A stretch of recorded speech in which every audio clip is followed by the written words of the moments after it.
今度じゃあ3球は必ずつなげなきゃいけない、4球目からはここに行ける時だけボールを選んでいくっていう単純なこれも練習なんですけど、フォアでもいいですよね。フォアでもいいですね。回り込んで得意だからね、フォアで回り込んで全然打っていい。でこの時注意しなきゃいけないのは、サービスラインとベースラインの間に絶対ボールを入れなきゃいけなくて、あなたぐらいコントロールが良ければコート半分ぐらいのここのスペースには入れなきゃいけないっていうことで、クロスは基本的にロングより角度つけた方が相手走るので、そんなに深いボール打たなくていい、この辺を狙っていく。で角度、3球以上続いたらコースを変えていく、でここを変える時にはやっぱボールは常にスピードが違うじゃないですか。だからちゃんと打点に入るってことをもう繰り返しやってると思いますけど、それが基本なんですよ。だそこでミスを減らしていくっていう。ストレート打つタイミングは3球ラリー連続でやった後だから、1回途切れちゃったら最初から。はい。はい、行きます。失礼します。1、2、ナイスボール。3でこの後はそう今4球目でこっち行ったけど、それはもう自分の判断でやる、無理だなと思ったら1回返してもいいし、OK。はい。チープ2、いや3、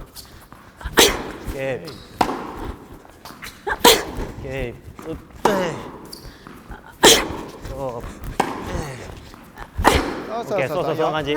だいたいサービスラインの手前に落ちるボールはもう切り返して打っちゃっていい。2、3、おーナイスボール。いいよ。3球の間でもフォアをうまく使ってもいいと思います。無理に真ん中気味のボールバックで回り込む必要ないと思う。ごめん。ナイスキャッチ。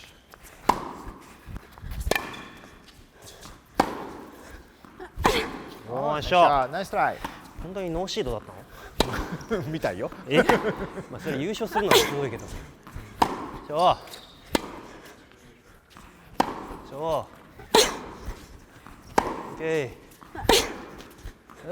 ごめん。ナイスキャッチ。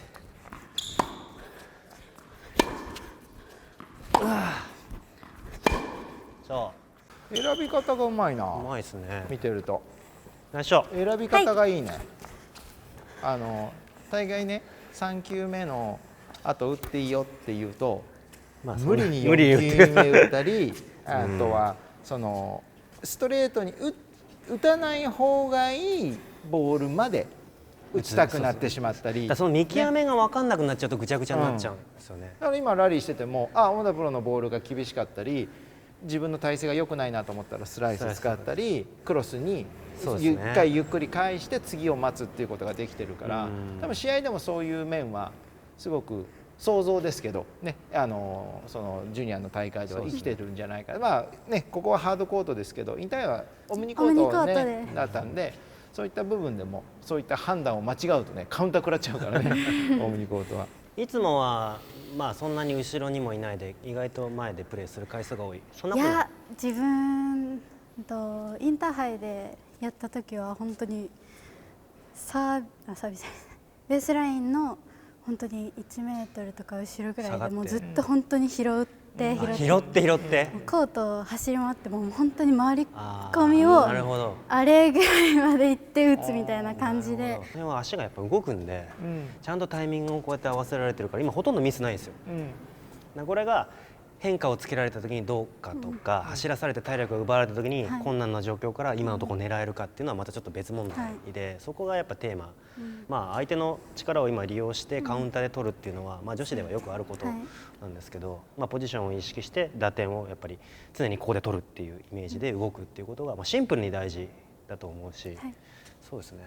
ちょっとスライス系をちょっとやってみますか。スライスはほとんど。せっかくオナプロ一緒に打ってもらって、僕がちょっと見ながらじゃあ、バックのスライス。ちょっと2球打って1球3球目ぐらいはちょっとこうスライス、そうスローダウンさせたり、スライスで逃げたりっていうのをちょっとやってみようか。ちょっとスライスを混ぜて少し。うわ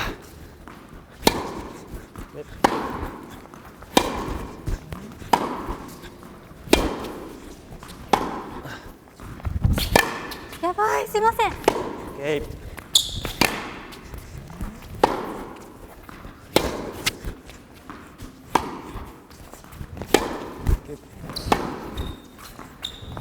こういう時に逃げるスライスですね。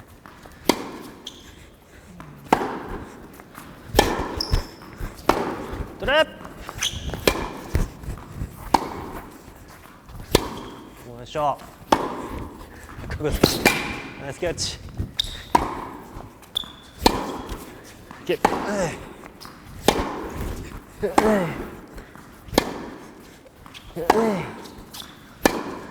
やばい。スライスの時に、はい。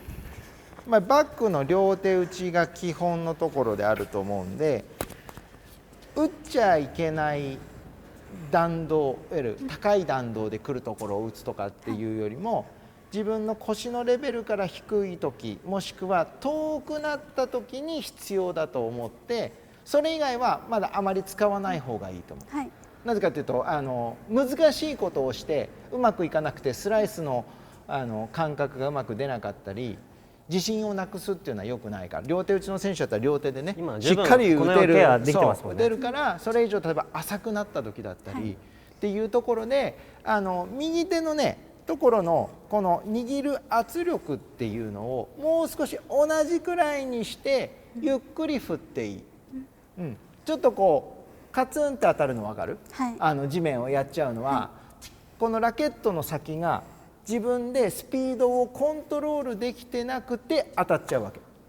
低いから当たるっていうのはなくて、要するにこのゆっくり低ければ低いほど一回下がってもちょっと上げることができる。でもこの低い時にそのまま力が抜けちゃうからヘッドがカツンって当たるっていうことになるので、もう少し、同じ圧力でいい、すごい握る必要ないから、ある程度ボールに負けない圧力でゆっくり振るようにちょっとしてみてもらえます？正面向いちゃうんですもんね、こうやって。そう、ちょっと左でもね片手で打ってるから、ちょっと僕ちょっとじゃあスライス同士でちょっとラリーしましょうか。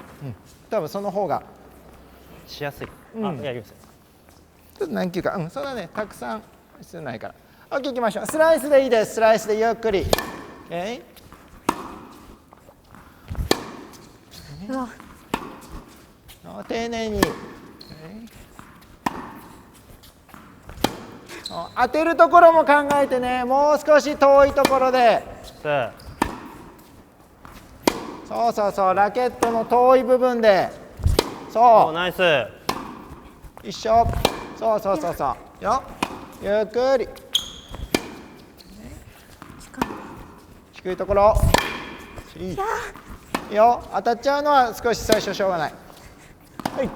低いところ。いける？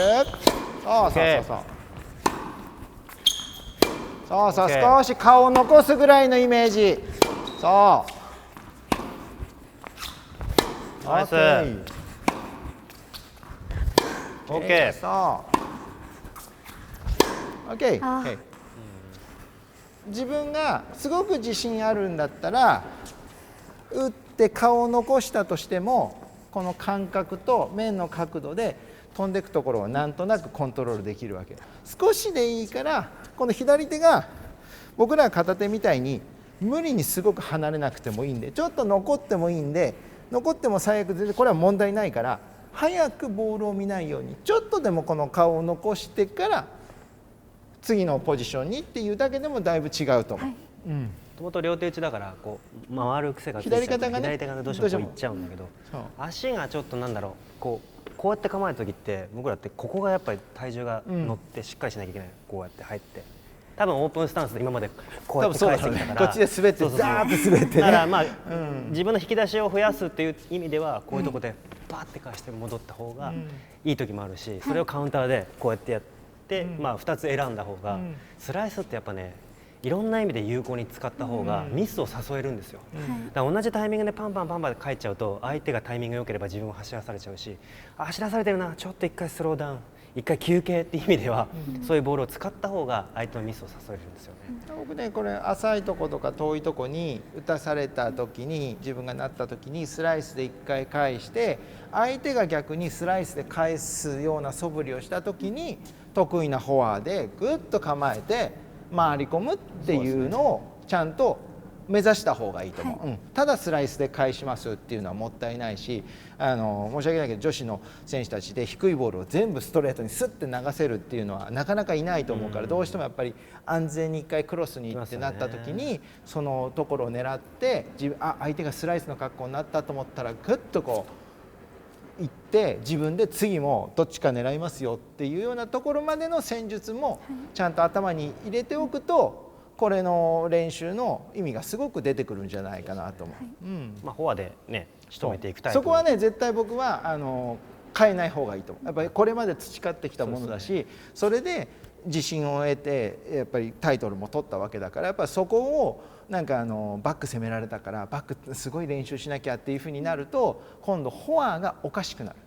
やっぱフォアを打っている回数が多くて自信があるからフォアが良くなってるわけだからあとはもう脚力でしっかりボールを飛ばしていけるかっていうのと、まあ、後方からでもいいボールがいくかってことが条件なので、それができればあとはフォアで振り回していけばいいと思うし、まあ、そういうスタイルいいですね。かっこいいですね。僕は憧れます、羨ましいです僕はどうしてもこうなったら前に出ちゃいたいまあそれはちょっとそこを注意しながら練習をやってみましょう。